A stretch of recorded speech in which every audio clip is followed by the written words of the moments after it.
સુરતના લીંબાયત વિસ્તારમાં એક જ સોસાયટીમાં રહેતા યુવકે સગીર દીકરીની છેડતી કરતા તેની માતાએ ઠપકો આપ્યો હતો. આ બાબતે બંને પક્ષો વચ્ચે વિવાદ વધ્યો હતો.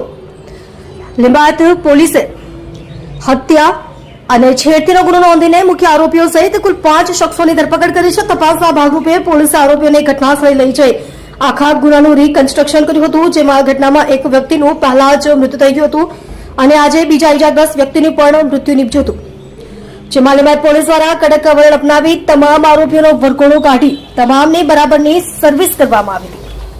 जी सर ફરી દેખ લીંબાયત પોલીસ સ્ટેશનમાં 2020-2026 મુજબનો ગુનો જે દાખલ થયેલો ગુનાની હકીકત એ મુજબની છે કે આ ગામના જે ફરિયાદી છે એમના દીકરી જે પોતાના ઘરે હાજર હતા કમળનગર આવાસની અંદર.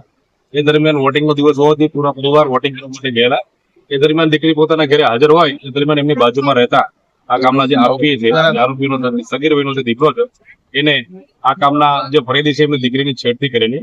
જે બાબતે આ કામના જે ફરિયાદી છે એ અને એમનો પરિવાર જે આ કામના આરોપી છે એના ઘરે ગયેલા અને આ બાબતને ઠપકો આપેલો કે તમારા દીકરા દ્વારા અમારી દીકરીની છેડતી કરવામાં આવેલ છે.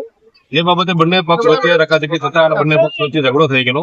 એ ઝઘડા દરમિયાન જે ફરિયાદી છે એના પતિ અને ફરિયાદીના જે નણંદોઈ છે અને નણંદોઈનો દીકરો છે આ ત્રણેય જણાને આ કામના આરોપીઓ પૂરા પરિવારે જે હુમલો કરેલો, જેમાં લાકડા અને ચપ્પાના ઘા લગાવેલા અને જે લોકોને સારવાર માટે સિવિલ હોસ્પિટલ દાખલ કરવામાં આવ્યા.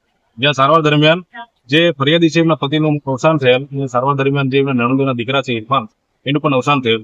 આ બનાવમાં ટોટલ 2 હત્યાના બનાવ બનાવવામાં આવ્યો છે અને આ કામમાં આરોપીની ધરપકડ કરવામાં આવે છે અને આ રોજ રિકન્સ્ટ્રક્શન બતાવવામાં આવ્યું.